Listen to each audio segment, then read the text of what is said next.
សួស្តីបងប្អូនថ្ងៃនេះដែរតម្រុយឆ្នោតយួនម៉ោង 10:45 នាទី BCD ថ្ងៃនេះវា100មកពុកគឺមានខ្ទង់ខ្សែមានខ្សែ2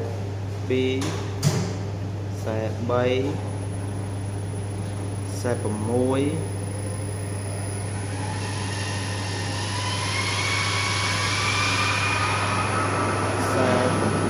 និងខ្សែ9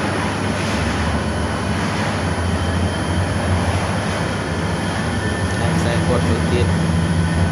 100ថ្ងៃទីស្រឡាញ់ពីចឹងខ្សែ2 3 4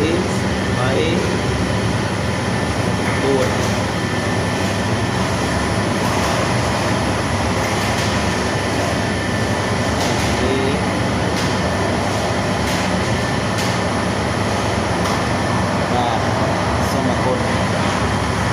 សូមមេត្តាបងប្អូនចុចតាមដានអ្នកមើលផងសូមអរគុណ